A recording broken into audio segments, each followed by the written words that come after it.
The nighttime is not a part of the day that we all particularly get to see and interact with. Most of the time, we're asleep because it's the time where we're supposed to be asleep to recharge and get ready for the next day.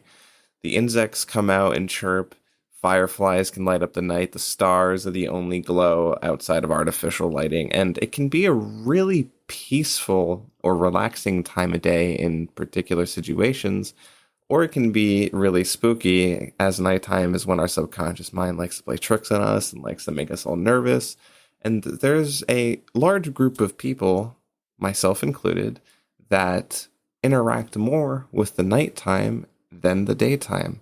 And that is night shift workers. And there's a lot of stereotypes around night shifts that are just frankly incorrect after I've been able to experience a night shift for the last few months in order to get money to keep supporting this new life that I'm living. I was able to see that a lot of the stereotypes are just wrong and made by people who are either have never done it or don't really understand it. So, in this episode of the Ink and Bites podcast, we're going to be talking about some of these night shift stereotypes and start to give some tips on how to better balance a night shift lifestyle. And while night shifts might not be healthy because we're not meant to be living in a night shift life, we're animals. If you go stripping it to the bare bones, we're supposed to be going during the day. A lot of the things that you can do to make it healthier for you are really simple. So let's get into it.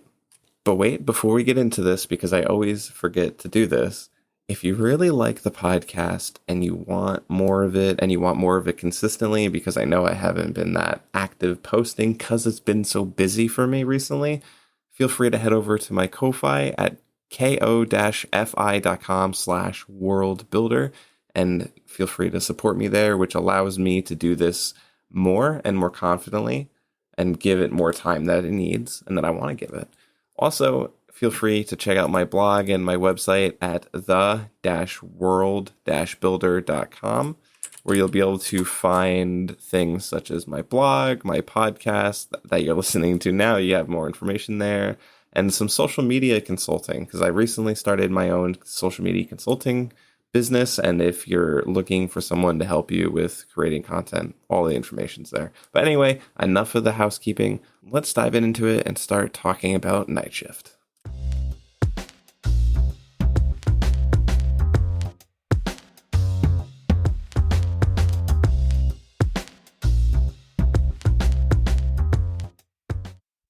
There are a lot of stereotypes in general, and I'm not going to list them off here. I'm just going to pretty much list the ones that I've heard from people in my circle and just from the experience of others. A lot of the time when society looks at night shift workers, we're kind of seen as creeps, vampire zombies. I mean, we call ourselves zombies all the time, so I mean, that's fine. But just in general, night shift employees are looked at, no matter what industry. It could be night shift stocking at a retail store, or you can be a doctor working the night shift at a hospital with patients, and the public would kind of look at you in a way where you're not normal. You're kind of this, I don't want to say subhuman because that's way too extreme, but you're like the second group of people that can't really fully integrate with society, because when you're active and you're doing things are closed, no one's awake, so you're kind of isolated. So it's really looked at as a lonely, depressing, unhealthy thing.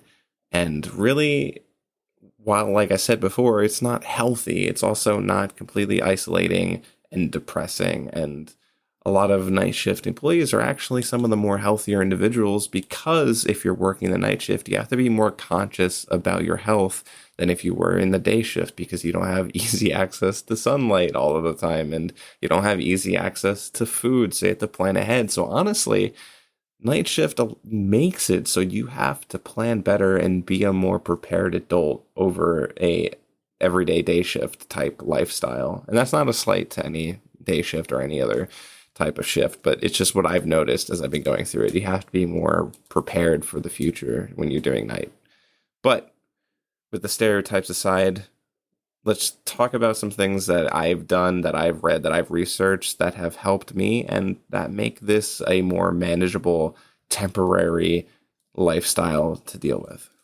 First and foremost, get some sunlight in the morning. At least 30 minutes of just sitting outside or reading or simply just basking in the sun. Do it a few hours before you go to bed if you can, because standing in the sun can kind of activate your body a little bit and mess up your circadian rhythm. But it's important to get some sunlight every day or every other day because, as you probably know, if you're listening to this who does night shift, you can get very pale and indeed look like a zombie, as everyone says night shift workers are. But if you get some sunlight in the morning, you get vitamins and you're able to get some color in your skin and kind of just combat only seeing the moon. I sit out on my porch and read my book for about 30 to 45 minutes, and then I go inside, I eat, and I get ready for bed. Again, try to do it a little bit before you go to bed because you don't want to get too awoken. You don't want to wake yourself up too much, but getting some sun every day or every other day can really keep your skin looking healthy and not pale like I was for a long time.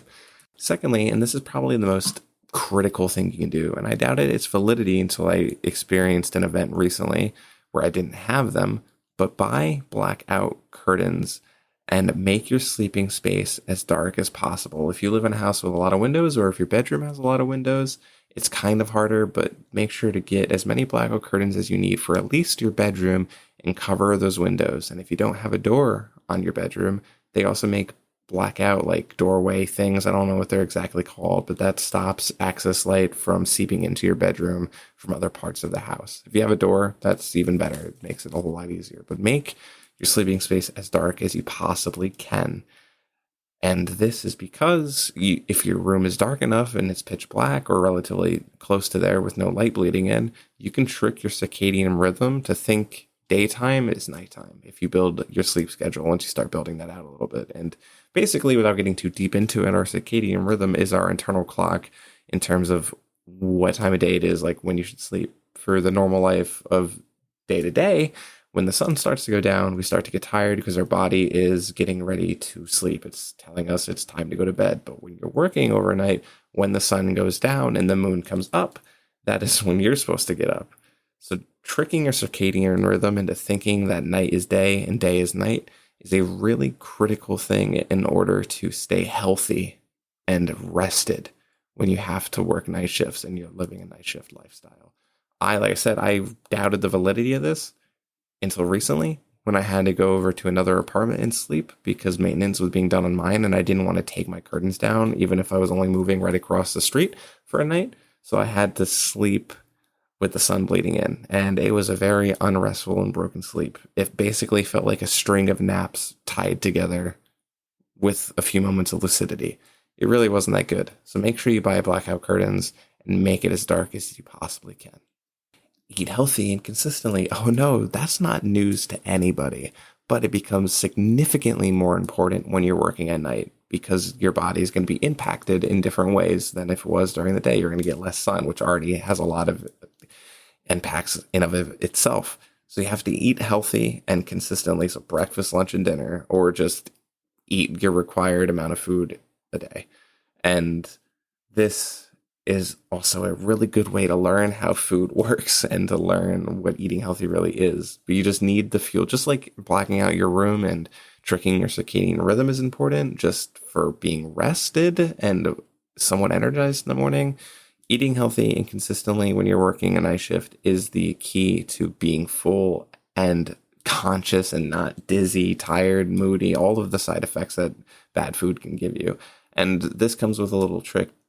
And I almost fell into it, but do not rely on fast food when you're working the night shift because, again, most places are going to be closed when you're working these shifts. And if you start to rely only on fast food for your meals, you're going to feel like shit, quite frankly. And while fast food might not inherently be bad, as my brother always said, it's the quantity of the food that we're eating. So you can eat as much McDonald's as you want, but it's the quantity of it. So, I mean, like, you can have a diet around fast food. You're not going to feel good, but it's the quantity, not the quality, or just fast food is inherently bad. It's still not good for you, but try not to rely on fast food. It just can lead to an expensive route and just you won't be feeling healthy. A lot of fast food chains focus on taste, not really nutrients. And you need nutrients to keep it going during the night shifts. Now, I'm not saying never eat fast food because it's convenient. I mean, it's fast food for a reason, but just try not to rely on it too much. It has a lot of negative health effects in the long run. Try to get into that meal prep a little bit, like I mentioned before. Night shift teaches you or forces you to learn how to plan ahead. Napping is also relatively important. I personally am not a napper, so I don't really nap at all because I find it ruins my sleep. But there's a bunch of different articles out there that say nap intermediately through the night if you need to keep rested. I think this is personal preference. I don't think this is required, but if you're tired and you still have a long way ahead of you, probably get like 30 minutes of sleep, get power nap in there so you can recharge and keep it going. And finally, because we just talked about naps, let's talk about sleep very briefly. And I won't hold you here long because really this is self-explanatory. We've heard it for so long, even though when you're in public education, like middle school and high school, they make you wake up at a certain hours of the day or of the morning, and you actually get a less amount of sleep than you probably should get when you're developing in middle school and high school. But anyway, that's besides the point. You should be aiming to get 8 hours of sleep or 7 hours of sleep a night. That is because REM and deep sleep are the two most impactful and rejuvenating sleep states. And you want to not only feel rested, you want to feel energized, which goes back to the food. And if we're going to go all the way back to the beginning, you can't really achieve good sleep for long durations unless you have those blackout curtains, unless you're sleeping in your bedroom and simulate it as close as you can to nighttime and trick your circadian rhythm, because it just will be broken sleep. And broken sleep is worse than no sleep sometimes. And it's just really important to get those 8 hours, because I've noticed in my personal experience, I don't know if this is scientifically true or not. This could just be me. Again, a lot of this is going to vary depending on the person. I'm more tired throughout the night shift life than I am if I was just low on sleep during the day. It's because it's nighttime. Your body wants to be sleeping during nighttime, but you can't. So try to get those 7 or 8 hours of sleep. You'll really start to see the difference. And that pretty much wraps up our discussion on night shift and the stereotypes and some tips on how to make it more manageable. And for those of you who are new, first of all, welcome. It's so great to have you. I'm very thankful that you've taken interest in this show. I just want to let all of the new enjoyers, new podcast goers know that the Ink and Bites podcast was specifically developed, especially episodes like this where it's just me talking to you.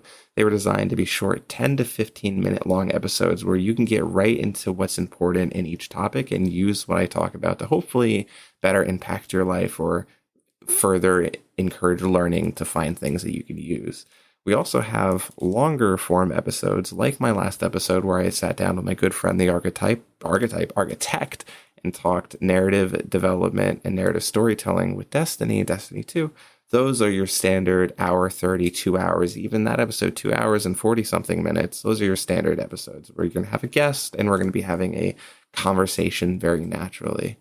And you'll be able to easily tell that by the titles and by the length and just the descriptions. So again, if you're new, thank you so much for showing interest in the show. And I really am excited to see how this show grows and develops. And if you really like this, like I mentioned in the beginning, check out my Ko-Fi, $5 subscriptions there. I'm working on special episodes. Once that Ko-Fi has more interest in it, I'll start developing only episodes that people who subscribe to that can see, so on and so forth. But thank you to everyone who's been here since the beginning, and welcome all new people. And I'm looking forward to seeing you in the next episode.